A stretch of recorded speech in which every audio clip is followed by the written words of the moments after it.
Students, in today's class we discuss modern atomic theory. In modern atomic theory, we are going to learn all the major concepts. Those are successfully proved. According to this theory, number one,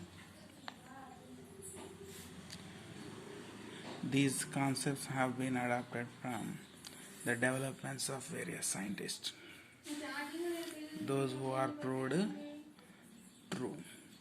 So first concept is adapted from Thomson's atomic model, because here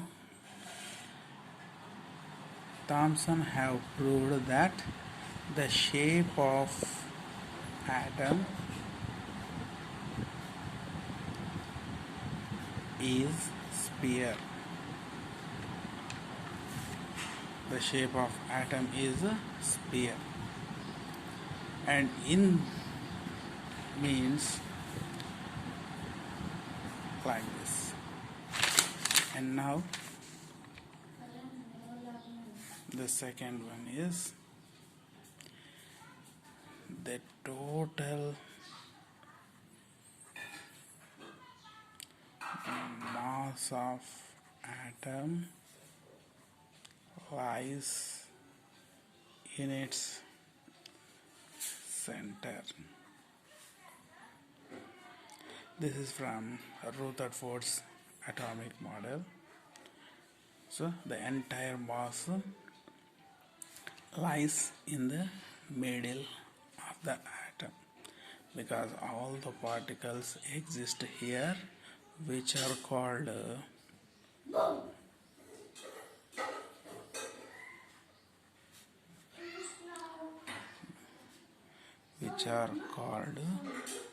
nucleons, because these all particles present in the nucleus have total positive charge is called nucleus. In the nucleus, major particles are protons with a positive charge, neutrons no charge.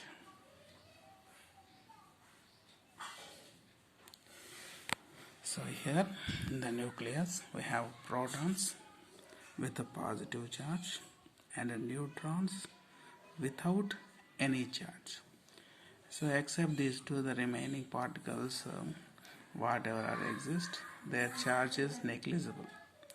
Okay, so that it remains a total positive charge in the nucleus, and it is explained the atom's total positive charge lie in the nucleus only. And next, after that, the electrons, which are negatively charged particles, they make a revolution around the nucleus in stationary orbits.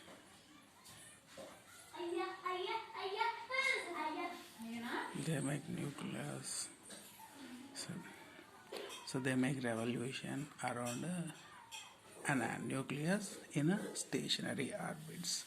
These are constant orbits which are present around the nucleus. And next it is explained, every nucleus splits into subshells. Subshells divide into degenerate orbitals, and a degenerate orbital contain 2 electrons. A degenerate orbital contain 2 electrons existing here and making not only revolution and also rotation, but among the two electrons, one make a clockwise rotation, other make anti-clockwise rotation.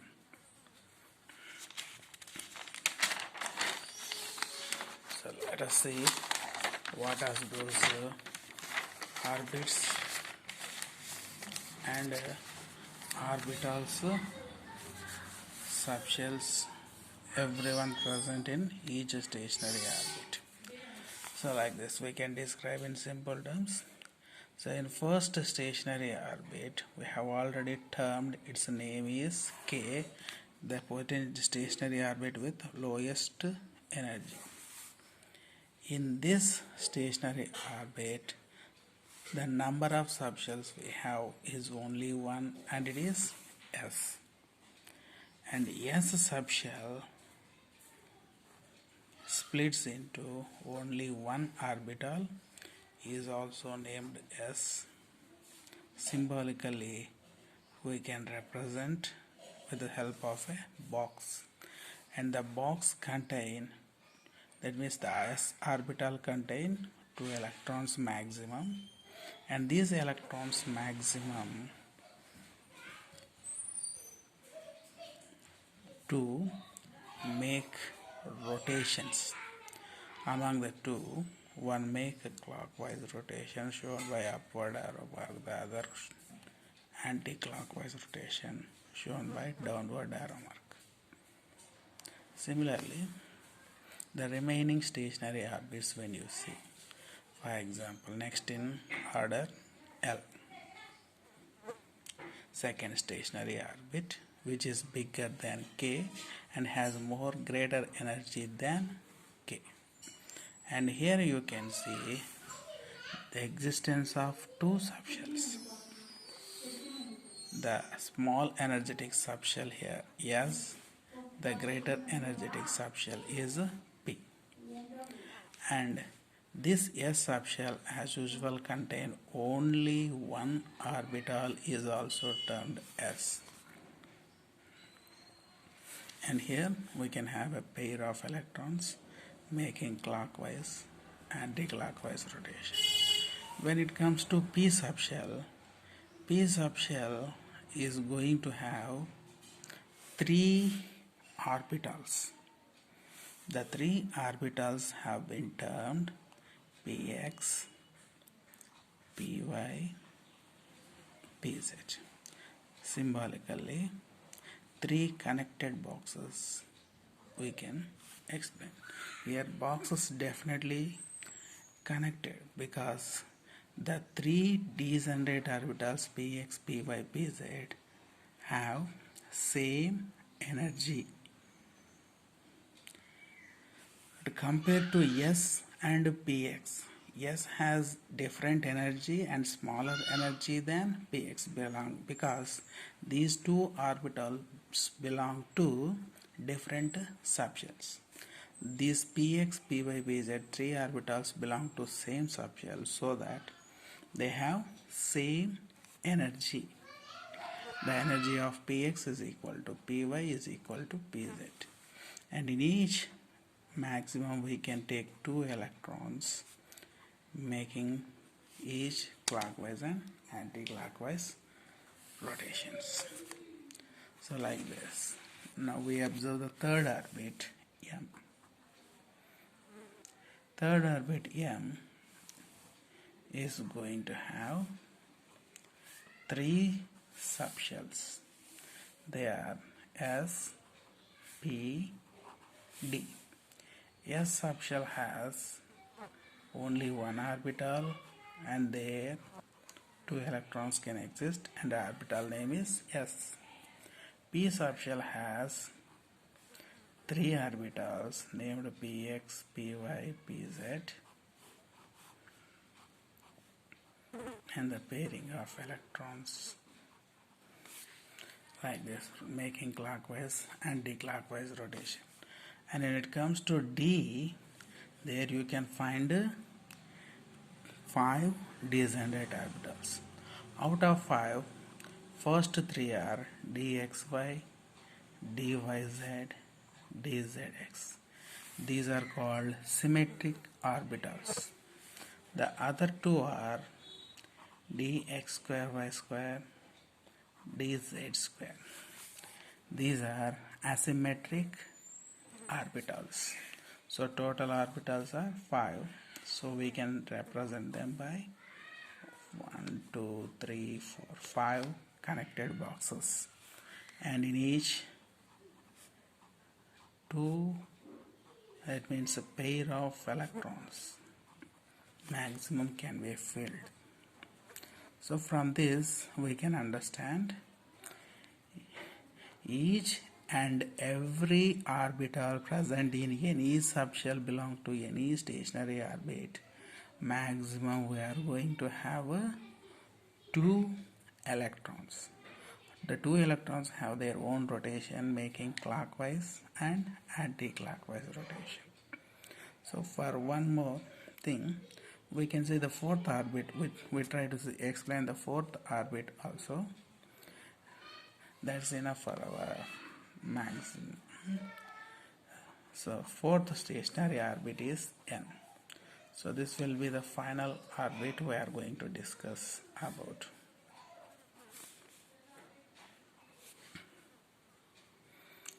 In this fourth orbit, so as we expected, first subshell is S, second subshell is P, third subshell is D, fourth subshell is F. And same as 4 subshells in fourth orbit. And each subshell, the stationary orbit, 1 in S, 3 in P, 5 in D, and now F is going to have 7. 1, 2, 3, 4, 5, 6 and 7. And in each we are going to have a pair of electrons making clockwise and anti-clockwise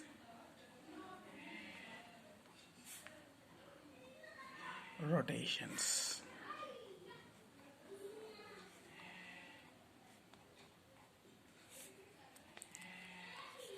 So these are the stationary orbits, subshells and orbitals. Now you can get here a lot of information. So now you observe each stationary orbit once again. You can find out the maximum number of electrons present in each subshell and as well stationary orbit. Let us find out. See, first orbit has a S subshell. In S subshell there is only one orbital, means S orbital has 2 electrons. So S subshell can take maximum 2 electrons, and in K stationary orbit also maximum we are going to have 2 electrons. But we see the second stationary orbit now. S is with 2, so that S subshell is with 2 electrons. But P subshell has 3 orbitals, Px with 2 electrons, Py with 2 electrons, Pz with 2 electrons. That means overall in P subshell 6 electrons. And Ps and P together in L stationary orbit can bring 8 electrons maximum. This is the filling up of electrons in stationary orbits. Next, we observe the third one also. So third one, S subshell has S orbital with 2 electrons. So that this S subshell takes 2 electrons, and P subshell as Px, Py, Pz. So 2 in each means an overall of 6 exist here. And next, D subshell, when you observe, 5 orbitals are there, 2 in each. Take 10 electrons in d subshell. So now the total orbit m will have the number of electrons are s subshell 2, p subshell 6, d subshell 10. The total figure will be 18 electrons in m, means third stationary orbit. Similarly, we are going to find out 32 electrons in a fourth stationary orbit. How? Means s 2, p 6, d 10, f 14. So the number of electrons present